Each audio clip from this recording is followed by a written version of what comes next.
My name's Matt Bankston, and I play Roy, and I am the fight choreographer for the Coldest. How did you prepare yourself for your role? Honestly, when I read the script and Roy's character, I I did not relate to him at all. I am a totally opposite person to him. That's a green flag, man. And I was asked to do a deep Southern accent, by the director, and I took that and was like, how would a typical angry drunk trailer park type character be? And I kind of did a little bit of watched a little bit of trash TV just to see what kind of people are there. But it was definitely not an easy role for me to do because I don't like that kind of mindset. But yeah, I mean, it was fun. And, it's sad what became of him and what became of his family. And I feel for that, but he did it on himself. So you can only be sorry for so far, but Right. You play a particularly terrible person in this film. Was that difficult to do? Were there any scenes or lines you felt uncomfortable performing just because of how horrible of a person the character is? there wasn't anything I was uncomfortable with. When you're dealing with his abuse and stuff, it happens off screen. I'm actually glad it was off screen because if I actually had to hit her, it would have made me uncomfortable, but obviously I would do it because it's my job. But Yeah. but it would have taken me some time to get used to that. You were bound to a chair for the majority of production. What was that like? It was hot. It was very hot. It was over 100 degrees every day for filming, and we were drenched in sweat. When you have your hands and legs tied to a chair, you got sweat and blood dripping all down you, and you just feel nasty. But Yeah. it was very interesting to be bound because I haven't really done that, so it was like, damn, I really can't move doing that. So it was fun. It was fun. What is your favorite line in the film and why? I don't have a favorite line, but I have a favorite part. I think the ending shot that we did, that we changed, I think was the best shot we ever, all the shots are really good, but that one just spoke to me in a way because it's maybe up to interpretation of what happens next. And it ends on a somber note.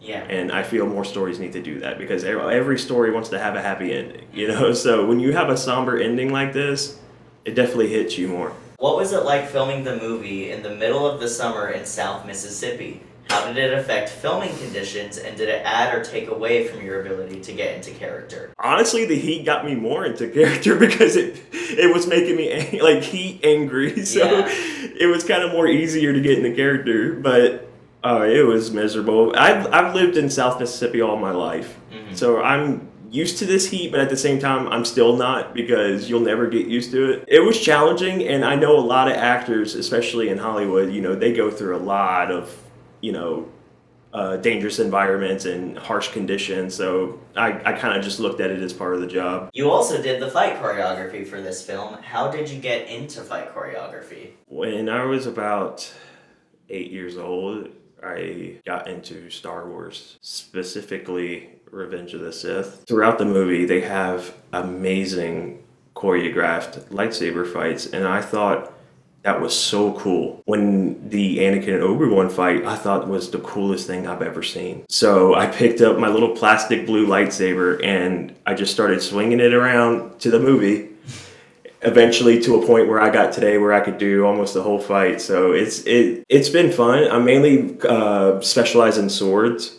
More than hand-to-hand. This was actually my first choreographed hand-to-hand combat because usually I do swords for example, me and the director Xavier did Three Musketeers together. We worked together to fight choreography for that show using rapier swords. We worked well together on that, and it was super fun. So he asked me to come back and do it again, and I was like, absolutely. I feel like fight scenes are so much fun to do because when you're watching a movie, everyone talks about the fight scenes. When you watch an action movie or when you talk about a superhero movie, everyone talks about the final fight and all the cool lightsaber fights, and so that really stuck with me. And the way the fluent of their moves, it just something struck in me, and it's this is so elegant. and I just wanted to do it. It's almost like a dance. Yeah, it is. It How is. beautiful it is. It yeah. is. Ever since then, I've always got into sword characters and fighting, and I was like, man, I want to do that. So throughout this past 20 years, I kind of just collected swords and just swung in my backyard until I became somewhat professional with it. There's a particularly violent and emotional fight scene towards the end of this film. How did you go about choreographing it? Were you inspired by any specific fight scenes in other media? There was a couple of media that I took inspiration from.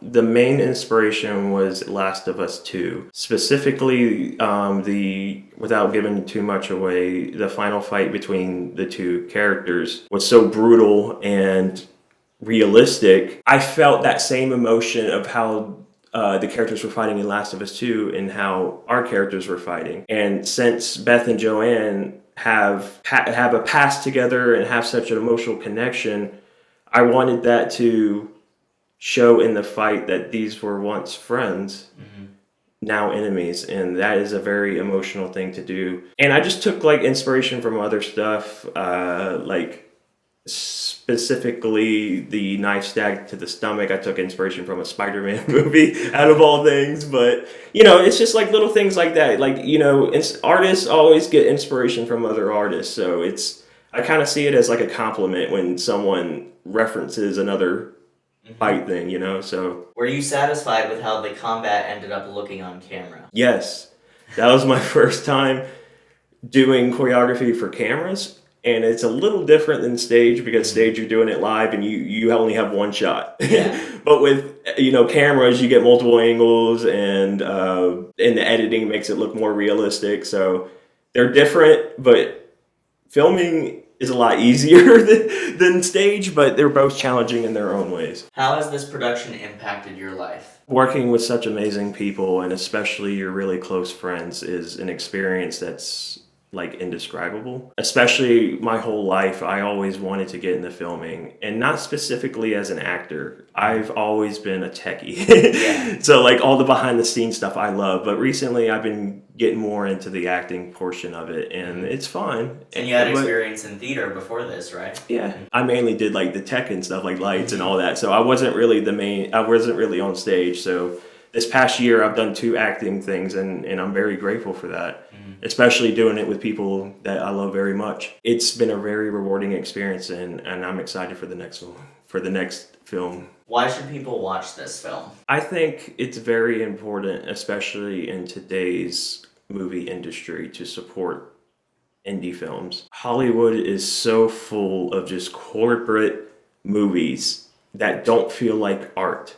They just feel like a check mark. How can we make this as most accessible as possible? I feel like storytelling is getting lost in that. There is a specific quote from the creator of Star Wars, George Lucas, that said, "You're telling a story using tools, not using tools to tell a story." This is coming from the man who arguably made the most well-known and influential movie series of cinema history. That kind of art just feels like it's not around today, because movies back then felt like they have love and passion in them, and someone wanting to tell a story. And today it just doesn't feel like that. Every once in a while a good story will come along, but it's sad to see how corporatized it is, because it could be so much better. I feel it's so important to support local movies and indie movies, because these guys care about the story. They don't care about pandering to corporations or anything like that. They just want to tell a story, and that's a true artist.